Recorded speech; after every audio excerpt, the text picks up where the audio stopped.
ഇപ്പോൾ ആ ഹർജി അവിടെയും തള്ളിയിരിക്കുന്നു എന്ന ഏറ്റവും പുതിയ വാർത്തകളാണ് വരുന്നത്.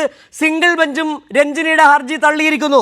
സാലിം മുഹമ്മദ്, അവിടെ നേരത്തെ സാലിം അടക്കം പറഞ്ഞ പോലെ തന്നെ സജി പാറയിലിൻ്റെയും ഒപ്പം തന്നെ രഞ്ജിനിയുടെയും ആവശ്യങ്ങൾ ഒന്നു തന്നെയായിരുന്നു. അത് നേരത്തെ ഡിവിഷൻ ബെഞ്ച് തള്ളി, ഇപ്പോൾ സിംഗിൾ ബെഞ്ചും തള്ളിയിരിക്കുന്നു. രഞ്ജിനിയുടെ ഹർജി തള്ളിയിരിക്കുന്നു. അല്പസമയത്തിനകം തന്നെ രഞ്ജിനിയുടെ ഈ ഹർജി തള്ളിയതിൻ്റെ കൂടി അടിസ്ഥാനത്തിൽ ഈ ഹേമ കമ്മിറ്റി റിപ്പോർട്ട് അല്പസമയത്തിനകം തന്നെ പുറത്തു വരും. എന്താണ് കോടതിയിൽ നിന്ന് നൽകാൻ കഴിയുന്ന വിവരങ്ങൾ? മുകുൾ റോഹ്തഗി എന്താണ് ഇതുമായി ബന്ധപ്പെട്ട് വാദിച്ചത് കോടതിയിൽ? അതായത് ഈ ഹർജി എടുത്തപ്പോൾ തന്നെ ആ കോടതി വ്യക്തമാക്കിയ ഒരു കാര്യം, ഈ ഹർജി ഈ കോടതി പരിഗണിക്കാനാവില്ല എന്നുള്ളത് തന്നെയാണ്.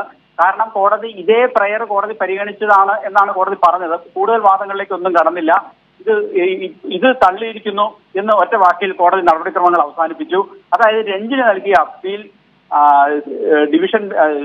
സിംഗിൾ ബെഞ്ച്, VG അധ്യക്ഷനായ സിംഗിൾ ബെഞ്ച് തള്ളിയിരിക്കുന്നു എന്നുള്ളതാണ്. ഇനി അതിന്മേൽ രഞ്ജിനിക്ക് നിയമ പോരാട്ടത്തിന് സാധ്യതയില്ല. സുപ്രീം കോടതിയെ സമീപിക്കാനേ പറ്റൂ. അത് ഇന്ന് സാധ്യവുമല്ല. ഇനിയുള്ള ഒരു നിയമ തടസ്സം എന്ന് പറയുന്നത് ഈ സജിവാൻ പാറയിലിന്റെ അപ്പീൽ അണ്ടർ പെൻഡിംഗ് ആണ് ഡിവിഷൻ ബെഞ്ചിൽ എന്നുള്ള ഒരു പ്രശ്നമുണ്ട്. അത് ടുഡേ ഇട്ട് മൂവ് ചെയ്ത് വന്നിട്ടുണ്ട്. പക്ഷേ അത് ഇന്ന് ഉച്ചയ്ക്ക് സിറ്റിംഗും ഇല്ല. അത് ഏതെങ്കിലും തരത്തിൽ റിപ്പോർട്ട് പുറത്തുവിടുന്നതിനെ ബാധിക്കുമോ എന്നതാണ് ഇനി അടുത്ത ആശങ്ക. അത് അല്പസമയത്തിനകം തന്നെ അറിയാം. അക്കാര്യത്തിൽ സാംസ്കാരിക വകുപ്പിന്റെ PRO ആണ് തീരുമാനമെടുക്കേണ്ടത്. കാരണം അദ്ദേഹത്തിന്റെ അധികാര പരിധിക്ക് ഉള്ളിലുള്ള ഒരു കാര്യം മാത്രമാണ്. ഇപ്പോൾ കോടതി ഉത്തരവാണ് അടിസ്ഥാനമായി നിൽക്കുന്നത്. കോടതി ഉത്തരവിട്ടു, ഈ റിപ്പോർട്ട് പുറത്തുവിടാം എന്നുള്ളത് പുറത്തുവിട്ടു.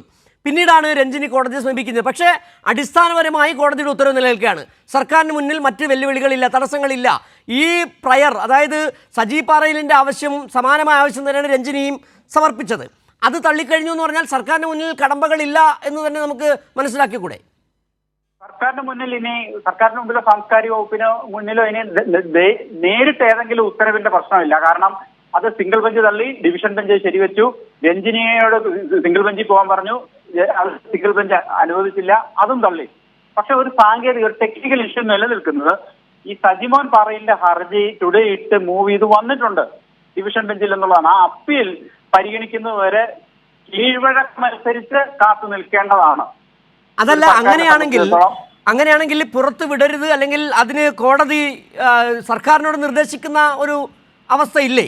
ഈ നിലവിൽ ഇത് നിൽക്കുന്ന സാഹചര്യത്തിൽ ഇപ്പോൾ റിപ്പോർട്ട് പുറത്തു വിടണ്ട എന്ന് ഏതെങ്കിലും തരത്തിൽ സർക്കാർ കോടതിയെ അറിയിക്കേണ്ടതല്ലേ? പക്ഷെ അങ്ങനെ ഒരു സാഹചര്യം നിലനിൽക്കുന്നില്ല ഇവിടെ. ഇല്ല, കോടതി ഇത് പുറത്തു വിടുന്നതിനെ സംബന്ധിച്ചോ പുറത്തു വിടാതിരിക്കുന്നതിനെ സംബന്ധിച്ചോ കോടതി ഒന്നും പറഞ്ഞിട്ടില്ല. ഈ അപ്പീലുകളെല്ലാം, ഹർജികളെല്ലാം തള്ളിക്കളഞ്ഞു. അതായത് എന്താണോ വിവരാവകാശ കമ്മീഷണറുടെ ഉത്തരവ്, അതാണ് ഇപ്പോഴത്തെ സ്റ്റാറ്റസ് കോ, അതാണ് ഇപ്പോഴത്തെ സാഹചര്യം.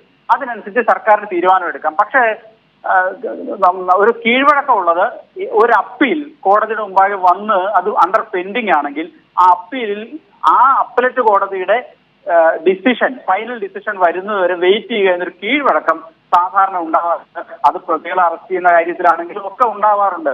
അയാളുടെ ഒരു പ്രതിയെ അറസ്റ്റിന് വേണ്ടി ശ്രമിക്കുകയാണെങ്കിൽ അയാളുടെ ഒരു ആന്റിസിപ്പേറ്ററി ബെയിൽ, മുൻകൂർ ജാമ്യ ഹർജി ഹൈക്കോടതിയുടെ പരിഗണനയ്ക്ക് വന്നു കഴിഞ്ഞാൽ ആ ആന്റിസിപ്പേറ്ററി ബെയിലിൽ ഓർഡർ തീരുന്നതുവരെ, അന്തിമ ഓർഡർ വരുന്നതുവരെ വെയിറ്റ് ചെയ്യാറുണ്ട് പോലീസ്.